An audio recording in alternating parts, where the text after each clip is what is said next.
வணக்கம். இந்திய நிதி செய்திகள் 21 ஆகஸ்ட் காலை 6 மணி செய்தி அலைவரிசைக்கு வரவேற்கிறோம்.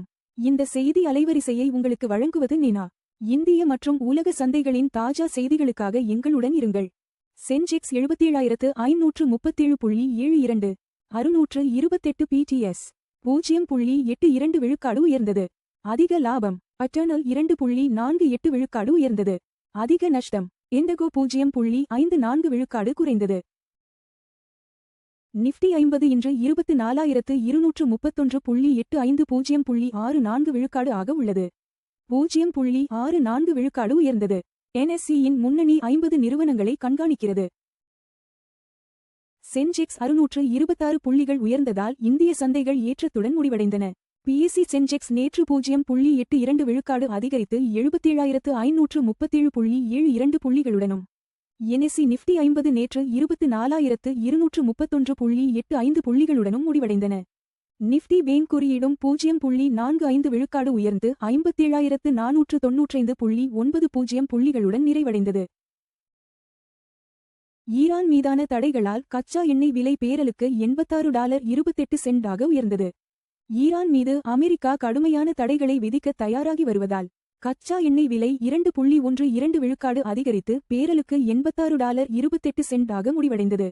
இந்த விலை உயர்வு கச்சா எண்ணெயை கிட்டத்தட்ட ஒரு மாத கால உச்சத்திற்கு கொண்டு சென்றுள்ளது. உலகளாவிய தேவை அதிகரிப்பால் தங்கம் மற்றும் வெள்ளி விலைகள் உயர்ந்து முடிவடைந்தன. தங்கம் நேற்று 0.57 விழுக்காடு அதிகரித்து ஒரு ட்ராய் அவுன்ஸ் $4,581.60 முடிவடைந்தது. வெள்ளியும் 1.54 விழுக்காடு உயர்ந்து ஒரு ட்ராய் அவுன்ஸ் $68.32 நிறைவடைந்தது. இந்தியாவின் முக்கிய உள்கட்டமைப்பு துறை வளர்ச்சி ஜூலையில் 5.4% குறைந்தது.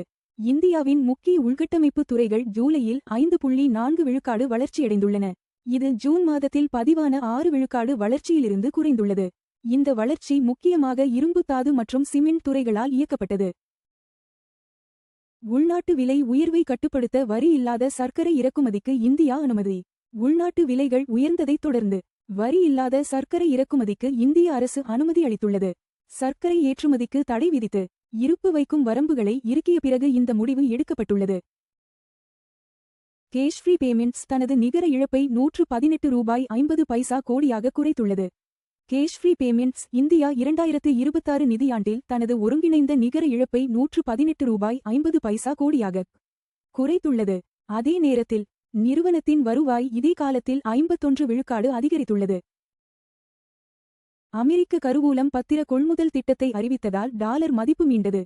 அமெரிக்க கருவூலச் செயலாளர் ஸ்காட் பெசன்ட் பத்திர கொள்முதலை அதிகரிக்கும் உத்தியை கூடிட்டுக் காட்டியுள்ளார். இதன் விளைவாக கொள்முதல் திட்டத்தால் ஏற்பட்ட முந்தைய இழப்புகளிலிருந்து அமெரிக்க டாலர் மீண்டுள்ளது. ரஷ்ய கச்சா எண்ணெய் இறக்குமதியை சீனா அதிகரித்ததால் இந்திய சுத்திகரிப்பு நிலையங்கள் பாதிப்பு. சீனா ரஷ்ய கச்சா எண்ணெய் இறக்குமதியை அதிகரித்துள்ளது. இது இந்திய சுத்திகரிப்பு நிறுவனங்களுக்கு போட்டியையும் சவால்களையும் உருவாக்கியுள்ளது.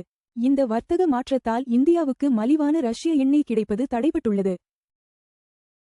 மைக்ரோசாப்டின் மிகப்பெரிய AI வாடிக்கையாளர்களில் ஒன்றாக மெட்டா மாறியுள்ளது. மைக்ரோசாப்டின் செயற்கை நுண்ணறிவு சேவைகளுக்கான மிகப்பெரிய வாடிக்கையாளர்களில் ஒன்றாக மெட்டா உருவெடுத்துள்ளது. பல்வேறு வழங்குநர்களிடமிருந்து பலதரப்பட்ட AI மாடல்களை வழங்கும் மைக்ரோசாப்டின் உத்தியுடன் இது ஒத்துப்போகிறது. ஷெயின் நிறுவனம் செப்டம்பர் 1 அன்று ஹாங்காங் IPO-வை இலக்காக கொண்டுள்ளது. ஃபாஸ்ட் ஃபேஷன் நிறுவனமான ஷெயின் செப்டம்பர் 1ஆம் தேதியை ஹாங்காங் ஆரம்ப பொது வெளியீட்டிற்கான IPO இலக்கு தேதியாக நிர்ணயித்துள்ளது. இது பட்டியலிடுவதற்கான அதன் முந்தைய திட்டமிடப்பட்ட காலக்கெடுவிலிருந்து சிறிய தாமதத்தை குறிக்கிறது.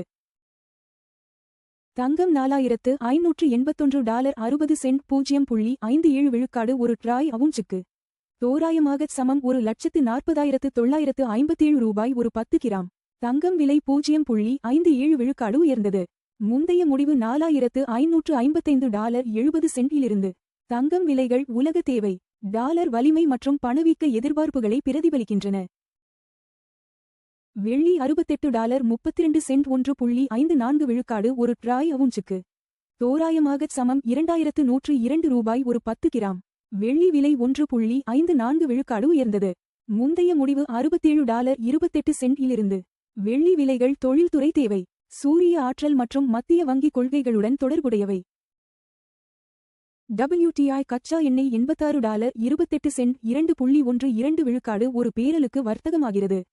எண்ணெய் விலை 2.12 விழுக்காடு உயர்ந்தது. முந்தைய முடிவு $84.49 இலிருந்து. கச்சா எண்ணெய் விலைகள் இந்தியாவின் எரிபொருள் செலவு மற்றும் பணவீக்கத்தை கணிசமாக பாதிக்கின்றன. $90.69.05 விழுக்காடில் இந்திய ரூபாயுடன் வர்த்தகமாகிறது.